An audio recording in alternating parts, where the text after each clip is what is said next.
you think archaeologists, with their strange haircuts and their bizarre dress sense and their obsession with all the rubbish from ancient civilizations, are a funny lot, you ain't seen nothing yet. Phil and I are in Montana, in the wild west of the USA. And every summer, what seem like half the eccentrics in the universe turn up here to dig for even larger remains from times even longer ago. We're here to meet the dinosaur hunters. We want to find out what they do and how they do it, and hopefully even have a go ourselves. Will it need me trowel? I don't know.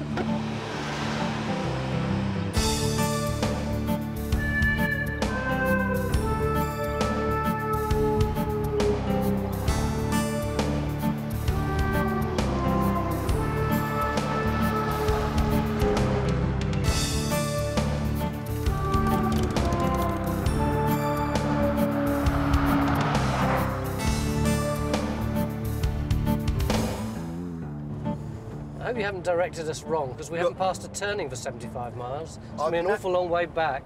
I've navigated you skillfully to Wolf Creek. Yeah. We've turned left at the 287.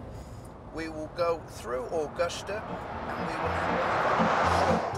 will... Montana is in the northwest corner of the US, and it's empty. It's about the size of England, but has a population of just 900,000. But 65 million years ago and beyond, it was full of dinosaurs. In those days, known as the Cretaceous period, America looked a bit different. The continent was split down the middle by a huge ocean, and the Rockies were only just beginning to form. What's now Montana was a fertile plain sandwiched between mountains and sea. The landscapes changed, but in those days it was home to all kinds of fabulous beasts. Hadrosaurs, Triceratops, Torosaurs, Troodon, and of course the terrifying Tyrannosaurids. They're all just names at the moment, but over the next 3 weeks and 1,500 miles, we hope to meet and even bag a few for ourselves. I've got this image in my mind that there'll be the Rockies, and on the side of them there'll be this massive fossil of a Tyrannosaurus Rex kind of just lying there. A fantasy idea, Tony. I reckon we should be lucky if we get articulated bones, to be quite honest. I mean, just think that thing has died, and then there's going to have been vast Earth movements. No, I reckon they'll be a bit more dispersed than that. I mean, have you ever actually handled a fossil? Does Mick Aston count? Our first site is a research dig in the west of the state, sponsored by the Museum of the Rockies. To deter bone thieves, its exact location's a closely guarded secret. It's been codenamed the Bahamas, and although I can't see any beaches or yachts, it's a beautiful place. The site chief is Dave Verricchio. Have you got a dinosaur to show us? We do. A little bit of one anyway. This is our quarry here. We're working on a Tyrannosaurid. It's a large predatory dinosaur from about 75 million years ago. Where is it? Where is it? It's mostly under plaster jackets. It certainly is. It looks like it's broken every bone in its body. There's a bit of bone poking out here and there. Here's a metatarsal. That's one of the long bones in the foot. Oh, yes. I can certainly see that. See that, Phil? Yeah. Our first dinosaur bone. Dave, how much of the actual skeleton is here? This area has most of the skull parts. This big sort of mound in the middle there has lots of vertebrae and ribs, and then portion of the pelvis we removed from the back. And you called it a Tyrannosaurid? Yeah, it's a member of the Tyrannosaurid family. Which one is it? We're not exactly sure, but it's probably something like an Albertosaurus or a Daspletosaurus. An Albertosaurus. Sort of smaller cousins of a Tyrannosaurus Rex. Oh, here's an Albertosaurus. So that's more or less what we've got. Mm-hmm. But is it actually articulated? No, it's all disarticulated. It's just a big jumble of bones. Now, you see, Tony here, he was quite confident that we were actually going to come down here and there was just going to be this massive dinosaur laid out in front of us. I thought we'd have a rock face just like this, and then you'd see this reclining dinosaur. I think that's in the movies. The digging process is a bit of a surprise too. I'd expected to see the paleontologists carefully excavating each bone, cleaning the rock off it as they went, until they could lift it pristine and intact. But the bones are extremely delicate, so the idea is to leave as much rock on them as possible, record how they lie, then wrap them in plaster jackets for extra protection. No one really gets to see the bones in their naked glory until they're cleaned up in the labs. The Tyrannosaurid isn't the only dinosaur on this site. Next door to the predator, Dave's found its prey. We have a jumble of hadrosaur bones from probably many individuals, all sort of tossed together in the sediments. Hadrosaur. Hadrosaur. Look up in the book. Yeah, it's like a duck-billed dinosaur. This one actually might be closer to a Lambeosaurus. Oh, there is 187. Oh, that? Come on. Come on. You get taxpayers' money to find something like that. I mean... It's vivid on the page, and unlike the Tyrannosaurid, its bones are vivid in the ground. Oh, wow. What exactly have we got there, Dave? The big bone on the left is the femur. It's one of the large bone from the thigh. And then that kind of long one cutting across is the ulna. Got a rib coming across here and a vertebrae. It might seem incredibly rude, but I've done quite a bit of digging. Okay. Is there any chance that you would let me have a go on your site? Sure, you bet. Problem. Yeah, let's just swap. I mean, if you're an excavator, you want to try and do as much as you can in different types of circumstances. Firstly, what am I going to be using? Okay, these are the tools. Paintbrush, I can understand that. Yeah, and you can have your choice. That's an oyster knife, actually. Yeah, it's a traditional awl. So, I'm not going to need my trowel after all then? No, I don't think so. So you could just start up here and then start teasing it off. I mean, the first thing that strikes me is that it's incredibly crumbly. Right. Indeed. Although the two sites are close to each other geographically and in time, they demand different techniques. The Tyrannosaurid bones are densely packed, and the rock encasing them is very hard. It would be impossible to extract them one by one, so the paleontologists are simply trying to separate them into manageable blocks, which they'll remove later. But at the Lambeosaur site, it's much more like archaeology. The rock's no harder than soil, and the bones are much easier to get at. It's just a matter of scraping till you find one. Oh, look at that. Is that bone? It's got to be bone. Yep. Oh, it's getting bigger. Centrum? This is a guess right now. Okay, so what's the centrum? It's the center of the vertebrae. Phil's obviously delighted to have found his first ever dinosaur bone, but it's taken him a good hour. And in the meantime, I've been wandering about the site and found all these. Frankie, are they rocks or are they bones? They're bones. Hadrosaur bones. Which makes the score about 10-1 to me. It's, what I'm beginning to realise is when we first came up here, I thought that finding a single dinosaur bone would be something that was really rare. But we come up here, it's like a tray full of crisps. In fact, Dave and his team have found hundreds of bones just lying on the surface, and they're full of valuable information. This one, for instance, has a tooth mark on it, suggesting that the Lambeosaurs were lunch for a predator. Any idea how many Lambeosaurs might be here? We have several individuals.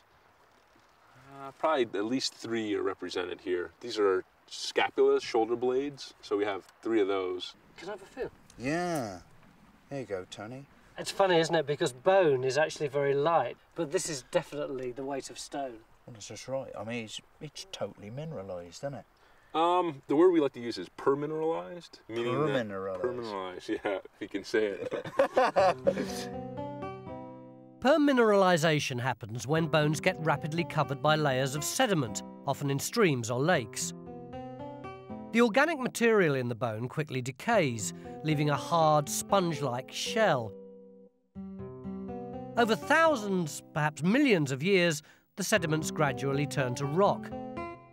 Groundwater percolates through it, leaving mineral deposits in the cavities of the bone. What you're left with is a fossil, a bone frame filled with rock. I've left Phil for about an hour and a half scraping away in his little trench, or quarry as I now understand paleontologists call it. And if we're doing archaeology, an hour and a half would be a perfectly adequate amount of time for him to come up with something good. How you done? Really well, Tony. What do you think of that? There's my bone. Do you remember that? Yeah, Just but it's about an inch bigger than it was when I was here last. It is enormous. I've exposed it all the way around. I had to clear a lot of dirt all the way around there, clear my way along here, and in the process, look, I found a load more bones into there. I mean, this is a very slow, painstaking business. One more process. Why have you got mustard? There is no meat left on that bone. This container is full up with a hardener, Tony, because that bone is so delicate. So I'm about to pour some hardener on it. That's about got it covered. Is that it? Yeah. Whey.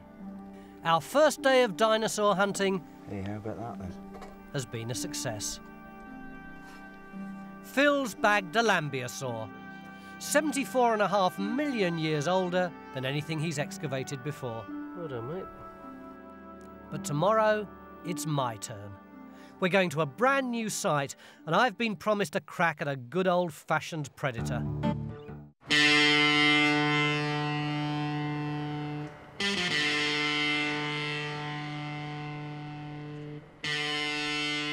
This is Shoto, a small town just down the road from the Bahamas dig.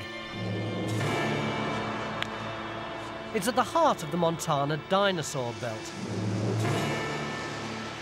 If you're into dinos, this is the place to be.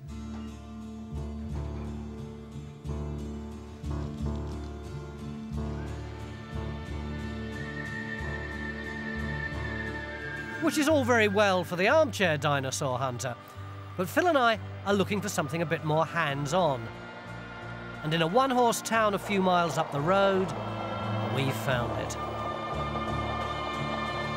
At Timescale Adventures, members of the public can sign up for a day, a week, or a fortnight of hardcore dino hunting. It's a neat idea.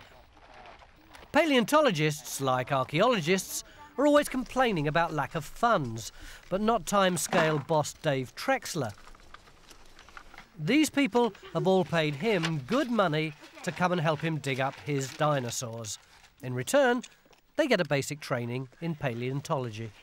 It's a really opportunity because, you know, there's not many places you can go as a layperson to actually dig bones. They won't let you on the sites. And dinosaurs, to me, were almost like a myth. And so coming out here and actually seeing these bones and the process and how careful you have to be, it's like a whole new world to me. So it's really exciting. It's pretty fun, and I like doing this, and I like doing the prep work, like gluing the bones together. But I don't know if I like to do it as a profession, but it's pretty fun just to do it and come out here. Phil and I can only spare a day, but we've got this bit of the site to ourselves. And the hunting looks great. There's a heck of a lot of bone here, Dave. There's bone all the way down here, all the way down there. There's bone over there, bone right over there, bone there, bone there, bone there. What have you got here? We have the remains of at least 8 individuals in this quarry, 2 different types of dinosaurs. 5 of the individuals are duck-billed dinosaurs, and 3 of them are tyrannosaurid. And what do you think we've got here? This is actually part of the pelvis of one of the tyrannosaurids.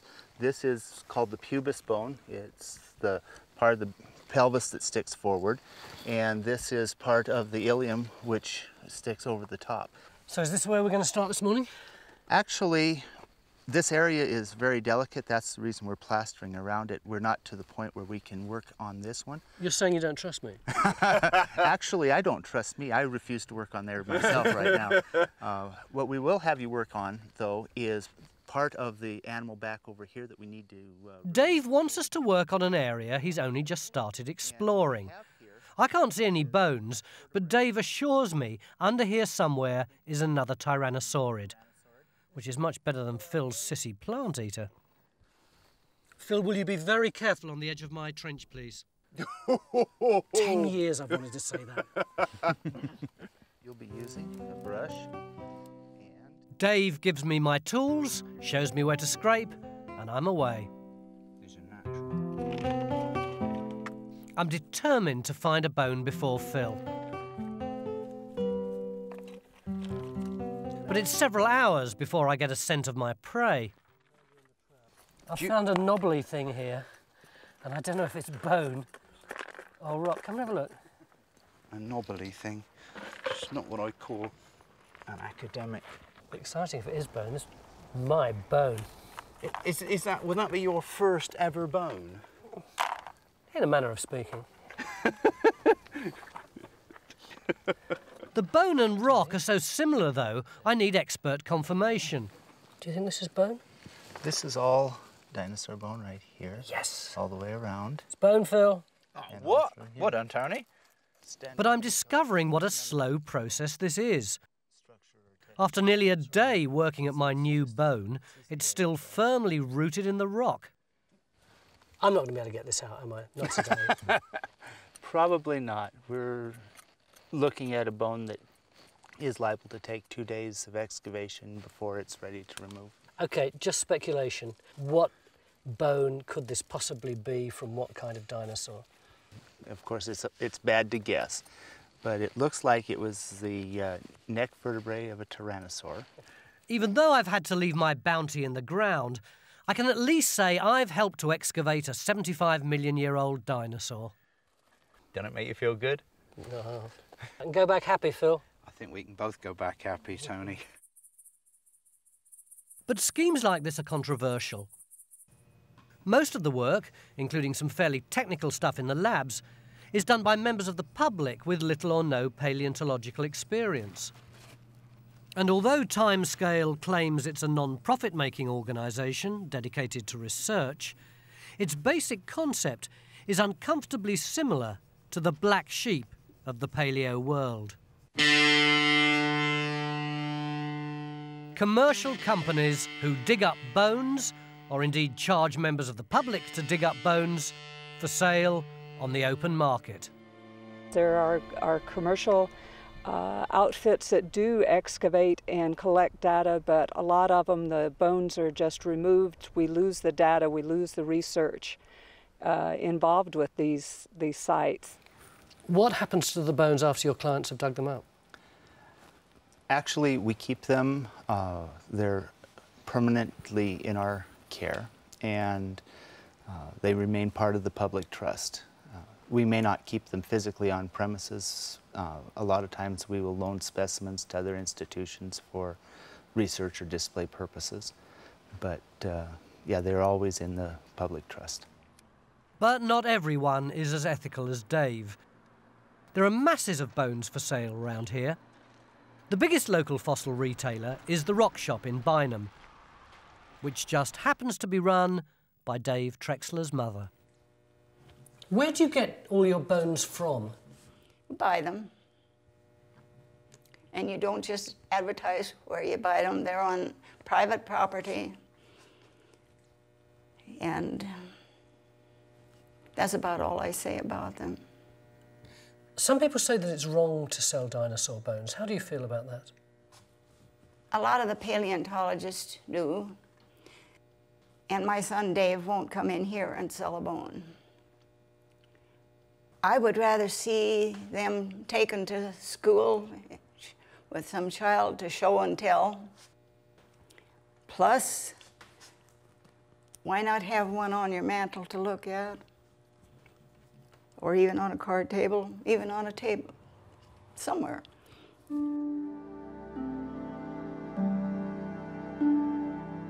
Phil and I wondered if this was simply a local phenomenon or part of something much larger. So back at the hotel, we hit the net and discover bones galore. Here we are, Jurassic Age dinosaur bones for sale. Let's have a look at it. Allosaurus, metacarpal bone. Very nice, rare bone. Only minimal reconstruction. 450 bucks. Camera. Oh, this is a real beauty. 900 bucks. Awesome texture and preservation of the small processes. Camerasaurus, have we got that? No one's been able to gauge accurately what the global dino bone market's worth, but a recent estimate by the Los Angeles Times puts it at more than $80 million a year, and growing. It's very sick, really, I think. You know, I mean, what do people want with one dinosaur bone at that price? The one thing that you really want, sorry to be boring, is context. You want to know where this stuff comes from. And it's valueless other than that. And there they are, exchanging good money for stuff which is scientifically valueless, but was probably very, very valuable when it was in the ground. But on the other hand, Phil, if you look through Montana and Utah and Argentina and China, there's a hell of a lot of mountain ranges that seem to be chock-a-block full of bones. Where we were walking on them like they were sherds of pottery from a massive Roman site in the Middle East. I mean, there were that many of them. Yeah. Can we begrudge people who've got a little crush on dinosaurs just spending a few bob on a little bone like that? But a lot of that stuff is not unstratified. It's coming straight out of the ground. It's being dug out virtually as we speak. And I mean, it's tantamount to just having a dig and flogging off the fines. You don't do it. Luckily, our schedule doesn't leave Phil too much time to wallow in his grief. We've got an 8-hour drive to the eastern edge of the state to meet one of the most successful dinosaur hunters in the world, Jack Horner. He's currently digging in the alarmingly named Hell Creek. Apparently it's stuffed full of T-Rexes, and we're going to see his latest discovery. Only problem is, it's halfway up a cliff. I don't care what they say, I won't stay in a world without love.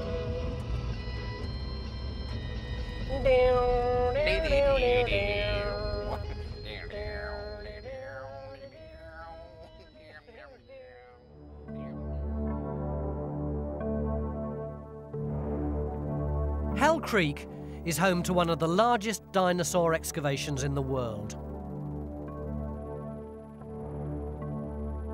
Hidden in these hills and gullies, spread over at least 10 different sites, is a team of 50 paleontologists, all trying to piece together a picture of life here more than 65 million years ago.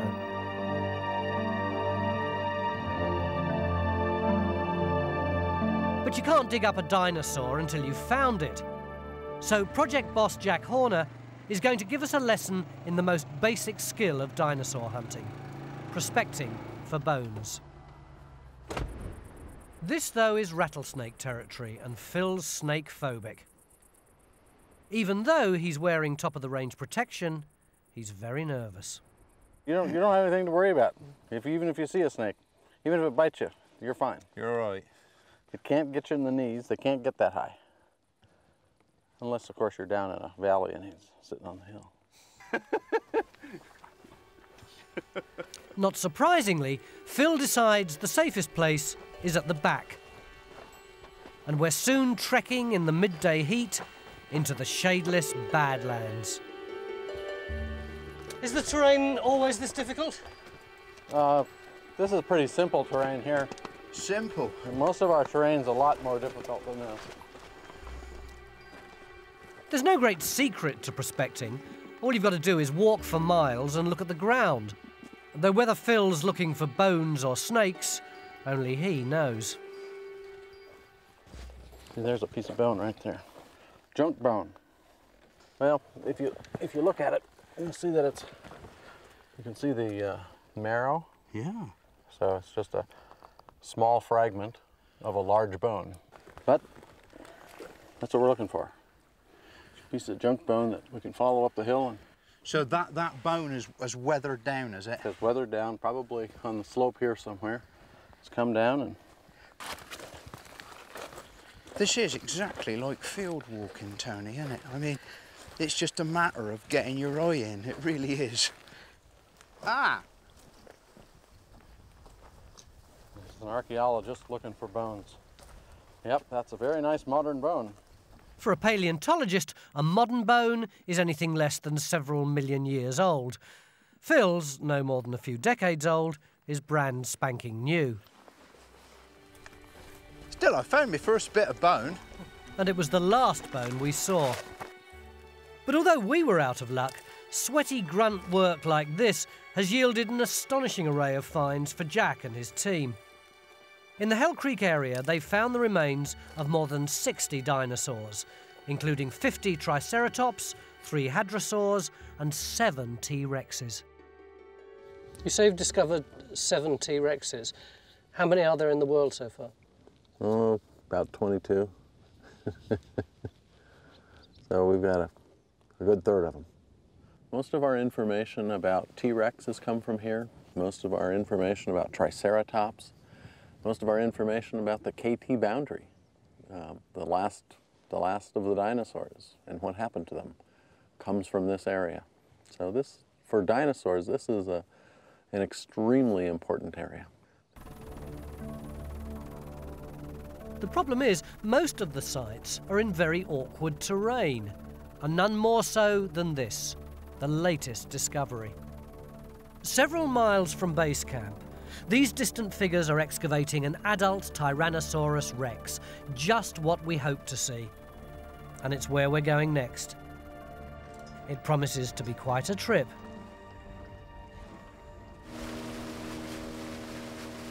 The sites are all known by the initial of the person who discovered them. B-Rex, as it's called, was discovered by our guide for the day, Bob Harmon. What is it specifically about dinosaurs that really gets you excited? Yeah, I don't know. They're cool. That's about all I can They're cool. You actually found this site, didn't you? Yeah. How'd you find it? Not looking for dinosaurs. Not looking for dinosaurs. Stopped to have lunch. How did you feel about it? You know, when you got your first T-Rex. Oh, that was exciting. Was there anybody there to share the moment with you? No. Just yourself? Me and a can of sardines.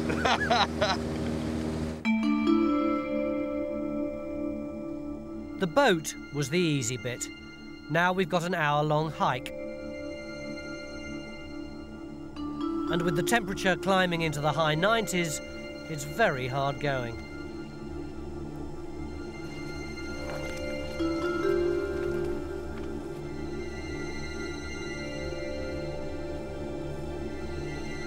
It's easy to see why the people who work at B-Rex camp on site.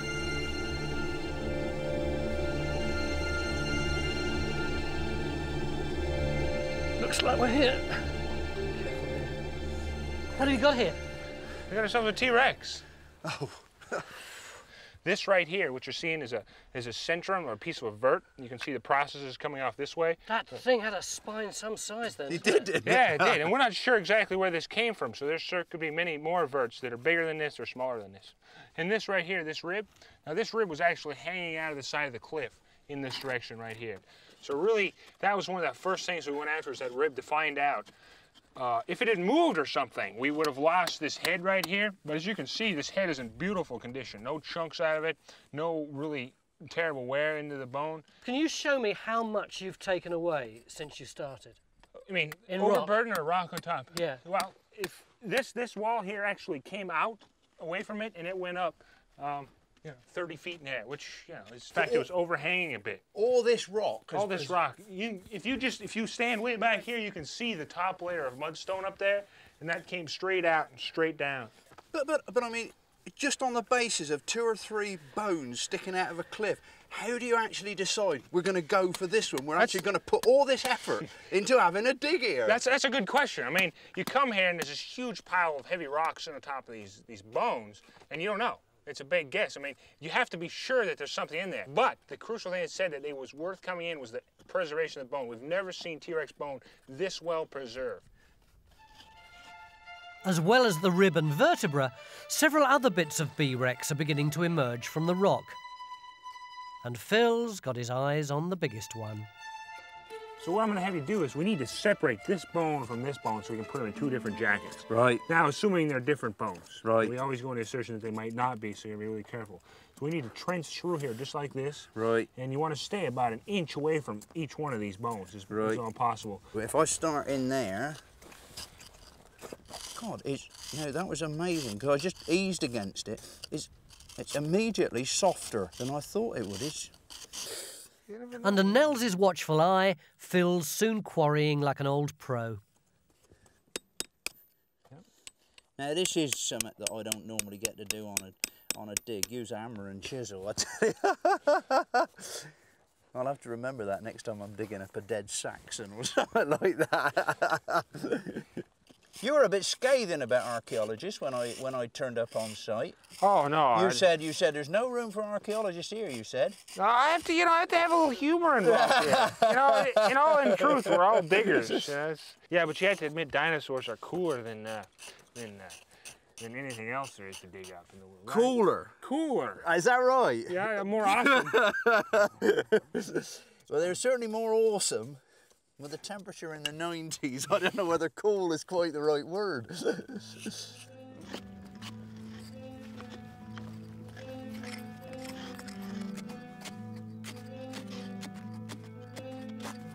It's going to take at least another year to recover the whole animal. Though Phil's really keen to get his bone out of the ground before the end of the day.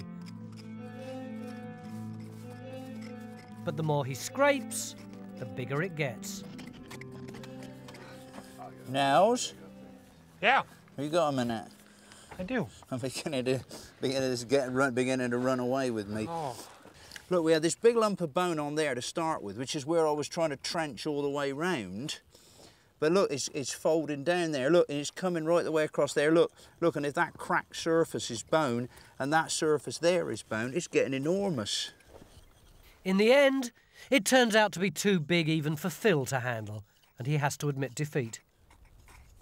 More work for it. That's a major piece of work.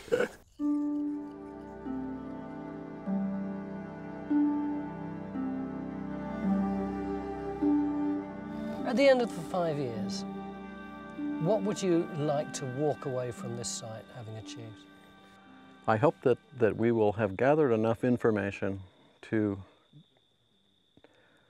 draw a picture of an ecosystem, of a dinosaur-dominated, extinct ecosystem. I hope we will be able to determine, exactly what animals lived in the streams, when the streams flooded, how much rainfall there was, what the climate was like, what the temperature was like, when the storms occurred. And this is our first attempt to really visualize a piece of the past that was filled with dinosaurs. If you say this was our first attempt, then how did people approach dinosaur excavation in the past? Well, dinosaur excavations have generally been, you just go out, dig up a dinosaur, bring it back to your museum, shake all the dirt off of it, mount it, put it up, make a big, pretty skeleton, go back out and find another one. Some people, have gathered a little bit of evidence to get a general picture of what kind of climates, or what kind of environment the animals lived in, but not specifically, not to the degree that we are doing it. In fact, after just 3 years, Jack and his team already have enough information to produce a basic picture of life here in the Cretaceous. Then Hell Creek didn't exist. The land was flat and sparsely forested with huge trees like giant redwoods. Numerous slow-flowing rivers meandered lazily across the plain. Lizards, mammals, crustaceans and fish all lived here then, but the dominant creatures were the dinosaurs. Herds of hadrosaur, the wildebeest of the Cretaceous, foraged in the savanna, alongside Triceratops and various other plant eaters, all eyed hungrily by the ever-present T-Rex. But this was the very end of the Cretaceous and the dinosaurs. Within a few million years, they'd all be dead. Jim, we've heard so much talk about the KT boundary. What is it? Well, the KT boundary marks the disappearance of dinosaurs from the fossil record. And so the KT boundary separates rocks below that contain dinosaur fossils from rocks above which do not contain dinosaur fossils. And if we look over here on this ridge, we see actually the KT boundary exposed. If you look at the layering in the rocks, what you see are a whole series of black layers, and those layers are coal layers. The lowest coal layer that you see there is the KT boundary. The KT boundary records a huge change in climate. There's much debate about what caused the change, but the most popular theories centre on the impact of a giant asteroid. And do the dinosaur skeletons go actually right up to the boundary? Can we actually say that it looks as though whatever happened, it was that thing that killed the dinosaurs off? Actually, essentially everywhere you look at it, you cannot say that. In fact, what you see is a very, very slow disappearance of dinosaur fossils as you go up towards the boundary. So it's a very gradual disappearance of the dinosaurs. So this thing that everyone was taught at school, that the dinosaurs were all living and happy and suddenly something went zoomp and wiped them all out, that's not true. That's probably not exactly the way it happened. The effects of that impact probably took hundreds, thousands, perhaps tens of thousands of years to play themselves out. The notion that you have from everything you've learned about an asteroid flying over the sky and dinosaurs looking up at it and it hits the Earth and they fall over all dead all at the same time is not the way it in all likelihood happened.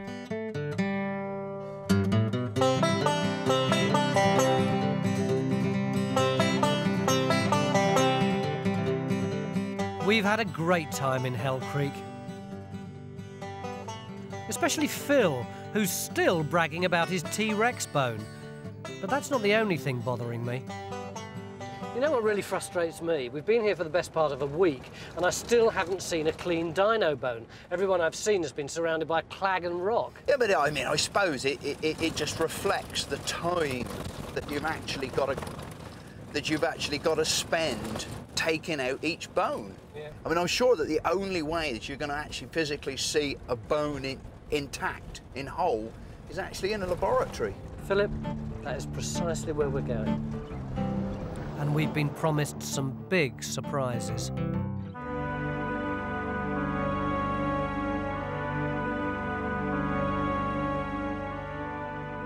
We've come to the Museum of the Rockies to see bones, and the labs are full of them.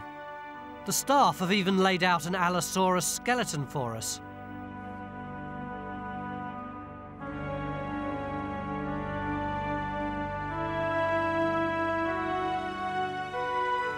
They come in all shapes and sizes, these bones, but with a 5-foot diameter, the biggest and weirdest is definitely this. It's a Torosaurus frill, freshly excavated from Hell Creek. The grooves are where the veins ran.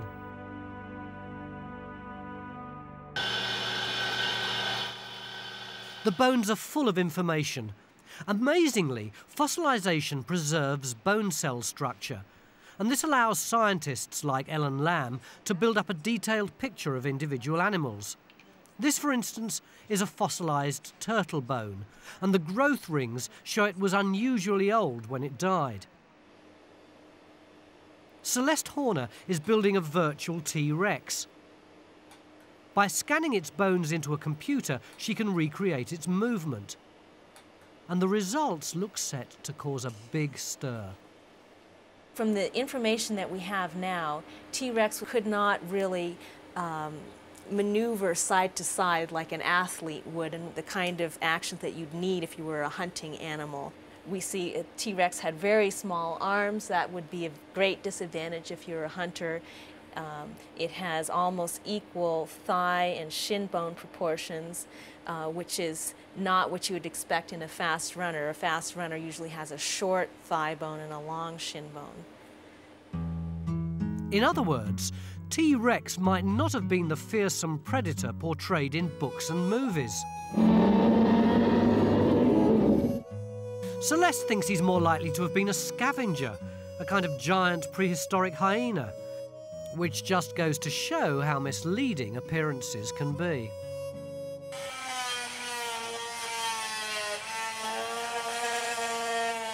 Getting the bones into shape for all this analysis is the job of preparators like Jamie Jette. Somewhere in this jacketed lump of rock is a dinosaur bone. In fact, this one is from Dave Verricchio's Bahamas site, so there's likely to be a jumble of them. That's it. Here we go. Whew. That made me blow a bit. There's some dinosaur bones. So the job now is to get all of this matrix off of these bits of bone that are in here. How long will it take you to get all this rock off and clean this out? If I'm lucky, maybe a couple of months. If I have trouble getting the rock loose from the bone, it can take anywhere up to 6 months.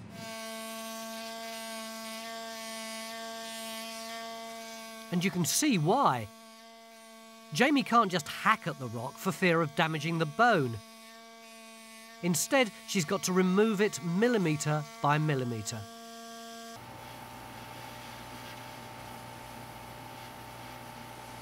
It requires almost surgical skill, but the effort's worth it. All this stuff came from your side? This is last year's collection. It's beautiful, isn't it? It is. When you see it in the rock, it doesn't look as though you'll ever get it to this state. What's this bit here? That's one of the belly ribs. Look at that. Good Lord. I know you're nowhere near finished, but from the evidence that you've pulled together so far, what can you tell about this animal? Well, we can definitely tell it's a tyrannosaurid. From the material we worked on this summer, we can actually tell it's a Daspletosaur, so a particular type of tyrannosaur. We can tell it's larger than our other specimens, so this is probably a full adult animal. Yeah, and we can see that on, here's a toe bone. So this is just one of the bones from the foot. Good Lord. And we can compare that with our other specimen. Why don't you hang on to that? Yeah. And then... Where's the other specimen? Ah! We're back in the movies. One day, yours will look like that. Hopefully. Yeah. So which one is... This one matches this bone here, yeah. Get that out. Yeah, so you can see... It's bigger, isn't it? Your one, bigger. yeah. And this actually is a fairly mature individual. So ours is definitely a mature individual. And we also have some unique features too. Some pathologies, injuries to the bones. Yeah. And this bone that you picked up earlier was actually one of them. This is the belly rib. And so you can see it sort of has a normal portion down here, and then we get to this area here and things really go haywire. That's not just because it's been smashed up? No. So does that mean that during its lifetime it had an injury and that healed? Right. Well, I'd say I'm not sure it actually healed. The bone reacted to that injury. So it didn't die of that injury? That's a good question. It could have. I mean, this, I'll show you, this is what it should look like, this end of the bone. It should be very flat. And instead we have this large cavity which suggests there's some kind of maybe an infection or tumor growing within the bone. This is beginning to feel like archaeology again. The only difference is, on Time Team, we're used to getting results in 3 days, not 6 months. Nevertheless, Dave's Daspletosaur, one of only 4 in the world and probably the most complete, is slowly coming to life.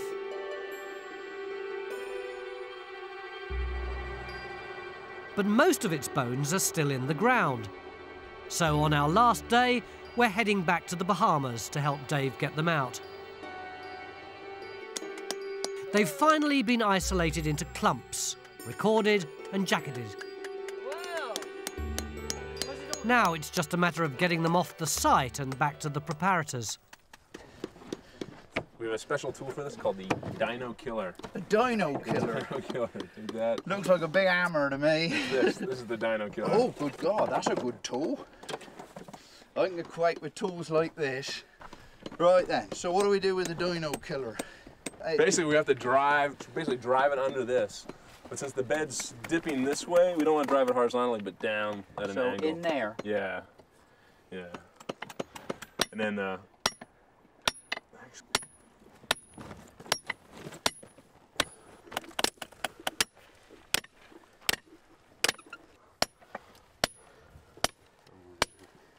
wow.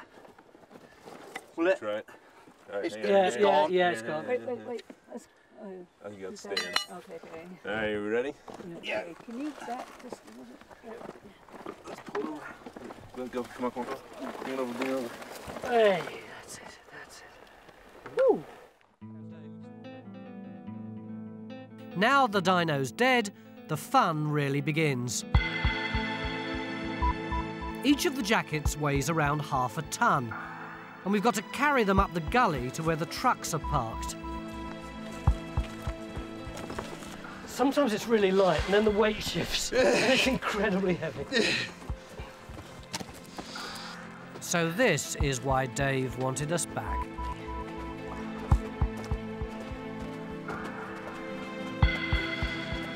Put it down here. Got it. Whoa. How do we get it in? Oh, hang on, right. Just to help sort of pass it in. Right, inch. Hang on. That's it.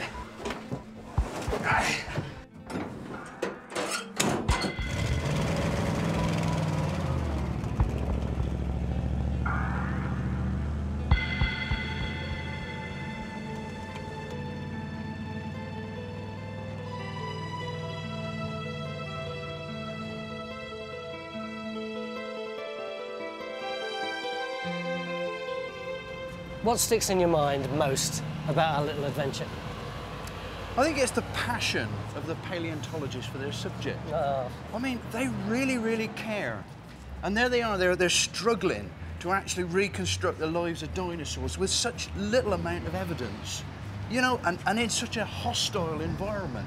They care passionately about dinosaurs, just the way I do about archaeology. Would you do it again? Oh, you bet I would.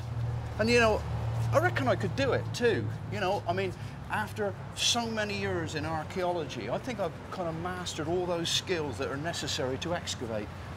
Once a digger, always a digger. When I first came here, 3 weeks ago, of course I knew that dinosaurs had once existed, but they were like a sort of fantasy to me. But in exactly the same way as when I first started doing archaeological digs, it brought people like the Romans and the Saxons to life for me.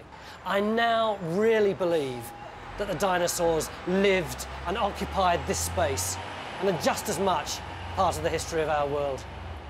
Come on, Phil.